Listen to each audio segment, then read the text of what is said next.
ধৈর্যের ফল হয় মিষ্টি আর অধৈর্যের ফল হয় ঝাল।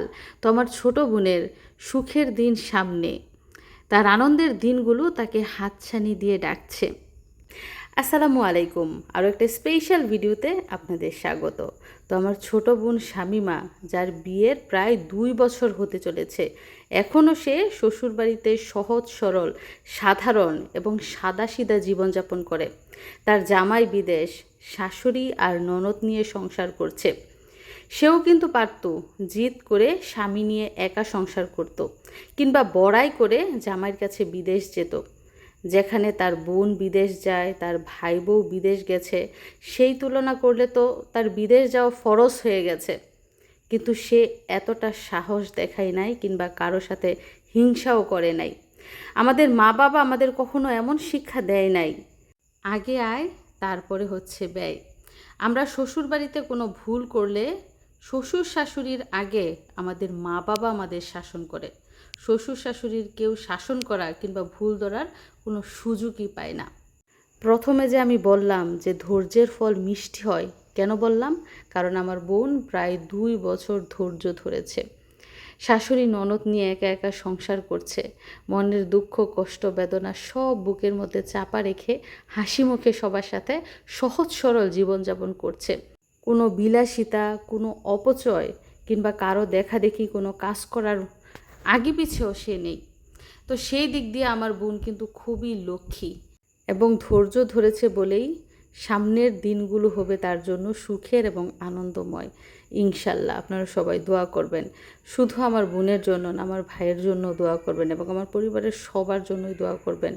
সবাই যেন যার যার ভুল বুঝতে পারে, যার যার ভুলগুলো সংশোধন করতে পারে এবং জীবনে অনেক উন্নতি করতে পারে। যাই হোক, আমার বোনের জামাই বিদেশ যাওয়ার আগে শেষমেশ শ্বশুরবাড়িতে দাওয়াত খেয়ে গিয়েছিল, সেই সিনারিগুলাই আপনাদের সাথে শেয়ার করছি।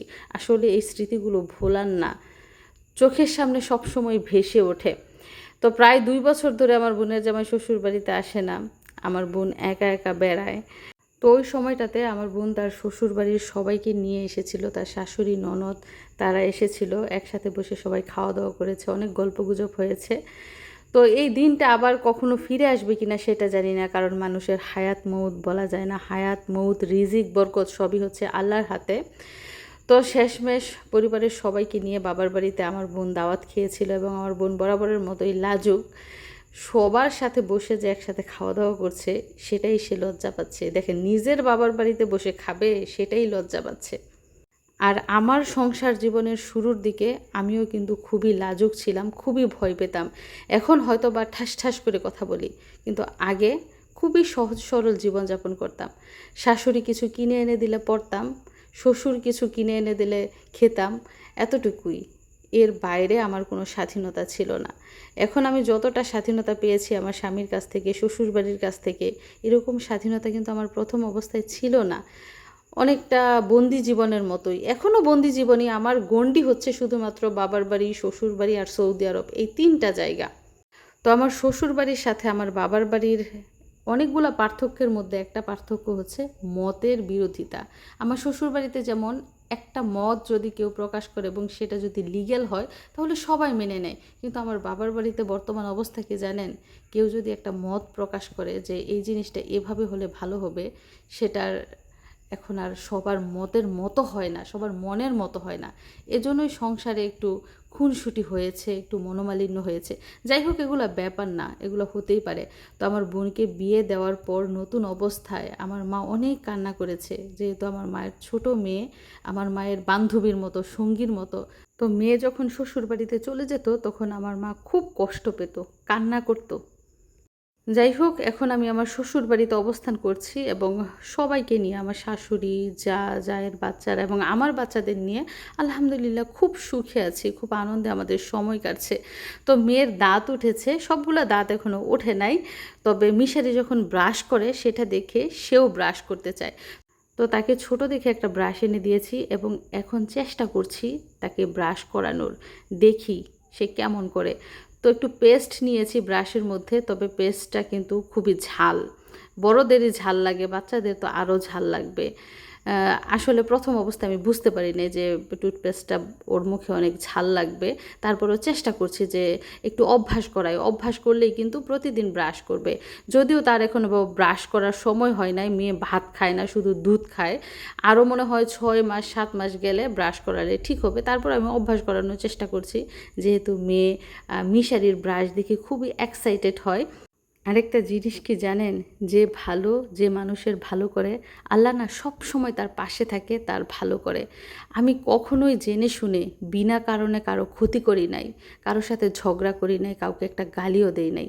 এখন আমি ভিডিওতে অনেক রাগ প্রকাশ করি, কারণ কি? কারণ আপনাদের কারণে। আপনারা হচ্ছেন সব নষ্টের মূলে। আরেকজনের ফ্যামিলি নিয়ে কেন আপনাদের মাথা ঘামাতে হবে? আপনাদের নিজের ফ্যামিলি নিয়ে কন্টেন্ট বানান না। আপনি যদি নিজে রান্না করে না খেতে পারেন, আরেকজনের রান্না করা খাবার সামনে দিল আর সেটা খেয়ে ফেললেন, এভাবে 1 দিন 2 দিন 3 দিন খেতে পারলেন ঠিকই, কিন্তু আপনি কিন্তু কখনোই রান্না শিখতে পারবেন না। আপনার রান্নাটা শিখতে হবে আগে। এজন্য বললাম, নিজের কন্টেন্ট নিজে তৈরি করেন, নিজের যোগ্যতা দিয়ে। আরেকজনের ফ্যামিলি নিয়ে আরেকজনের বদনাম করে এভাবে কখনোই সামনের দিকে এগোতে পারবেন না। কোনদিন শুনছেন মানুষ ব্রাশ করে পেস্ট খেয়ে ফেলতে? এই যে মিষ্টাত খেয়ে ফেলতেছে পেস্ট। তোমার দাঁতগুলো দেখাও সবাইকে, তোমার কয়টা দাঁত উঠছে দেখাও। দেখো মিশারি, তুমি করো ব্রাশ, তোমার দাঁত ব্রাশ করো আগে, দেখাও। হ্যাঁ, বাইরেরটা করাই দাও দেখি, বাইরের দাঁত ব্রাশ করাই দাও। হ্যাঁ, ব্রাশ করে দাও। Brush, brush, brush, brush your teeth. Brush with paste. উল্টা না। এখন তোমারটা। তোমার টিপ। তোমারটা। আমার তো মনে হইতেছে আমার মেয়েরে ব্রাশ করানো যাইব না। যতদিন না সে না বুঝবে যে দাঁত ব্রাশ করতে হয়, থুতু ফেলতে হয়, কুলি করতে হয়, ততদিন ওকে ব্রাশ করানো যাবে না। দেখতেই তো পারতেছেন কিরকম করতেছে, জোরাজুরি। ও মিশারিকে ব্রাশ করাই দিতেছে, অথচ ও ব্রাশ করবে না। এটা সে খেলনা ভাবছে। করো একটু ব্রাশ করাই দেখ, করো।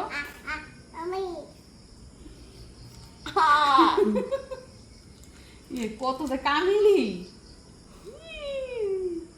আমাকে একটু ব্রাশ করাই দাও মামা, আমাকে একটু ব্রাশ করাই দাও।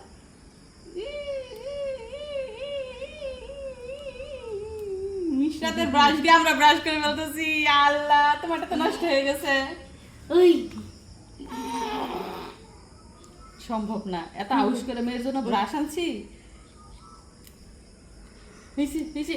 আমার ব্রাশ করার দরকার নাই, বুঝছি।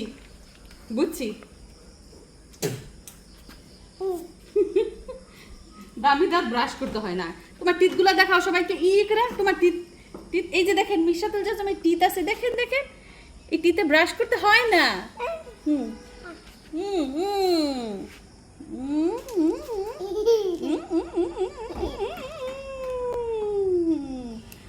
হয়েছে। তারপর থু করে খুলি, এভাবে থুতু ফেলতে হয়,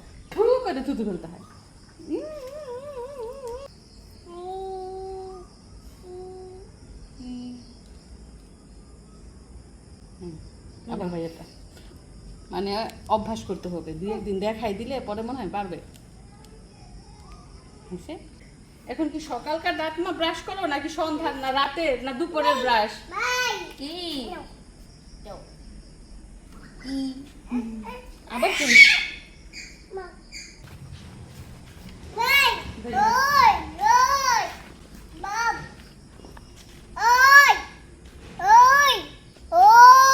দেখছেন মশাই কামড়ায় ফুলাই ফেলতেছে। কত যে মশা, মেয়ের অ্যালার্জির সমস্যা, বুঝছেন নি? মশায় কামড় দিলে একদম গোটা হয়ে যায় বড় বড়। কি গরম যে পড়ছে, গাইমা মাইয়ার মাথা টাটা চুল টুল শেষ।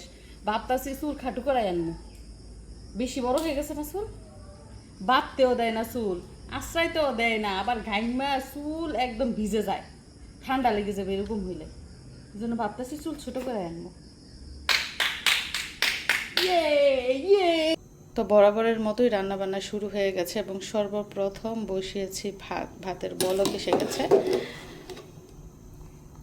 তবে আজকে ভাতের মধ্যে কিন্তু কোনো ডিম দেই নাই, প্রতিদিনই ভাতের মধ্যে ডিম সিদ্ধ করি মিশরাতুল জজমের জন্য। ভাতে ডিম না দেওয়ার কারণ হচ্ছে এই যে দেখুন আলাদা করে ডিম সিদ্ধ করছি, কলা আলু আর ডিম একসাথে সিদ্ধ করেছি। আলু আর কলা একসাথে ভুনা করব, আর ডিম তো সিদ্ধই থাকবে। এছাড়াও আজকে রান্না হচ্ছে মিষ্টি কুমড়া। আজকে কিন্তু কোনো মাছের তরকারি রান্না করছি না, কলা ভুনা আর হচ্ছে মিষ্টি কুমড়া ভাজি হবে। ভাজি বলতে পোলে ভাজি না, লম্বা লম্বা করে বিরান করব।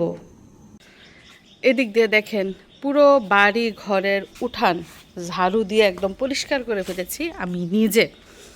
2টা স্তূপ দিয়েছি, কত পাতা যে জমে, ডেলি মনে করেন ঝাড়ু দিতে হয়। এই যে একটা স্তূপ দিয়েছি, ওই যে ওই সাইডে একটা স্তূপ দিয়েছি, শুধু এই যে গাছের পাতা লতা, এছাড়া কোনো কিন্তু ময়লা নাই। তো একদিন পরে পরেই উঠান ঝাড়ু দিতে হয়। অনেকে হয়তো বা ভাবেন যে আমি ভিডিও করি বলে হয়তো বা কোনো কাজ করি না কিংবা কোনো কাজ পারি না। আসলে আমি সব কাজই করি, সব কাজই পারি। আমার কিন্তু কোনো কাজের লোক নাই, আমি নিজের কাজ নিজে করি। সংসার সামলানো থেকে শুরু করে বাচ্চা কাচ্চা সামলানো, রান্না বাড়া এবং পরিষ্কার পরিচ্ছন্নতার যত কাজ আছে সব আমি নিজের হাতেই করি। তো এই পাতা এখন বাইরে নিয়ে ফেলবো এবং আগুন দিয়ে পুড়ে ফেলি। একসাথে অনেক পাতা জমলে তারপর আগুন দিয়ে পুড়ে ফেলি। আমরা তো আর লাকড়ির চুলায় রান্না করি না, গ্যাসেই রান্না করি। আর হ্যাঁ, একদিক দিয়ে কিন্তু রান্না বসিয়েছি, রান্না চলছে।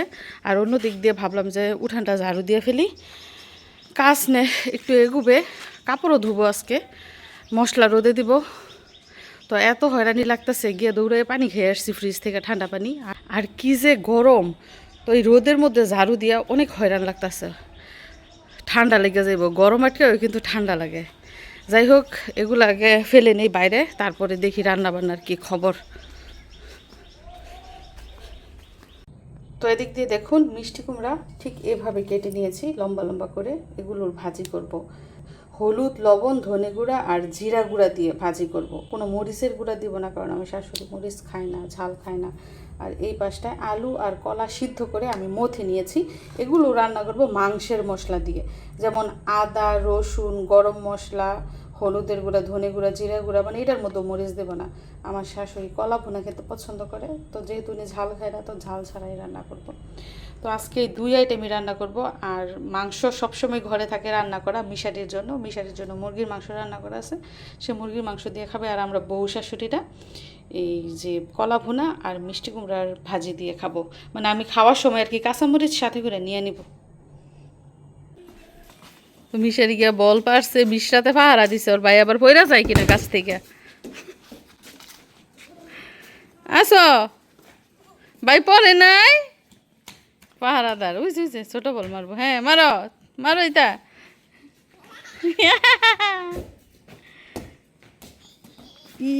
ইয়া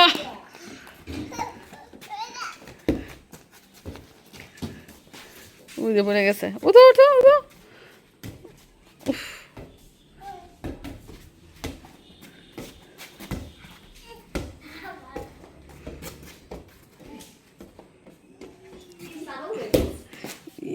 ইয়া ইয়া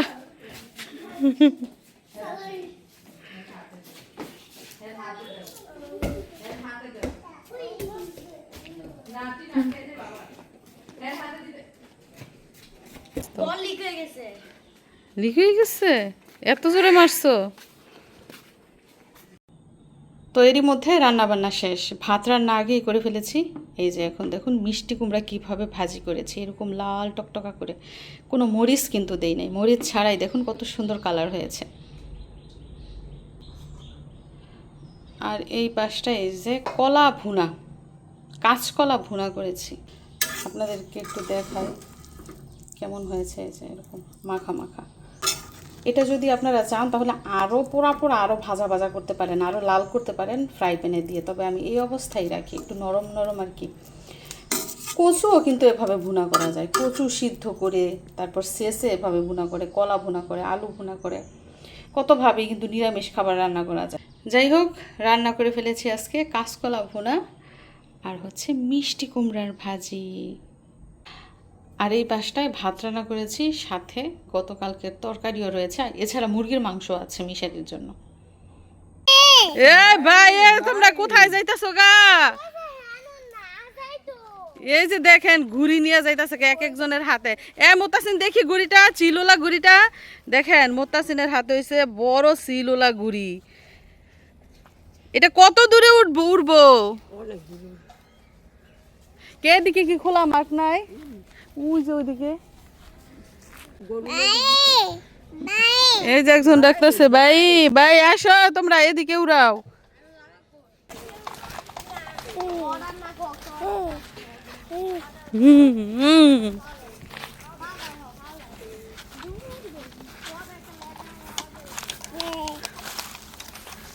আগে দিক দিয়ে একদম খোলা আছিল, এখন এই গাছ টাছ লাগাইয়া অন্ধকার হয়ে গেছে।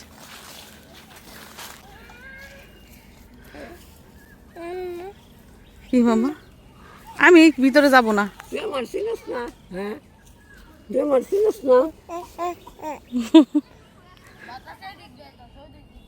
এই যে বাতাস চালাইছে,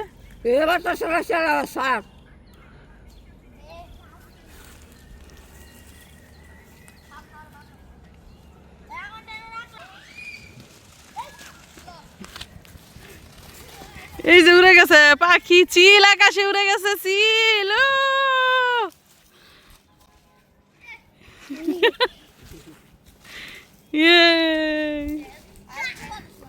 আর একটু বাতাস লাগবো।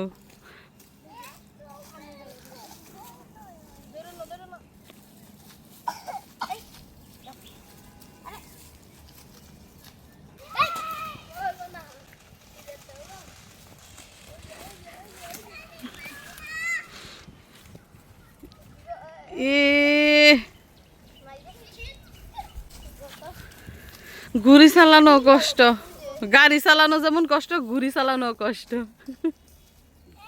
তো মিশরাতের ভাইয়েরা এখানে ঘুড়ি উড়াইতেছে, আর মিশরাতে এই যে বৈশা বৈশা দেখতেছে কিভাবে ঘুড়ি উড়ায়। মেয়ে মানুষরা কখনো ঘুড়ি উড়াইতে দেখি নাই।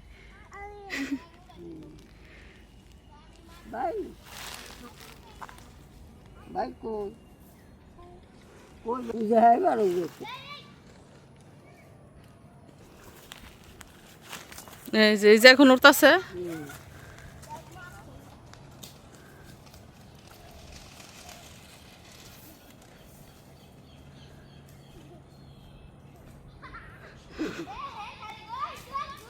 দৌড় দিতে হয় নিয়া, মিশারি দৌড় দেয় না, উড়বো কিভাবে? বসে থাকবে এখানে না ঘরে যাবা? ঘরে যাবা?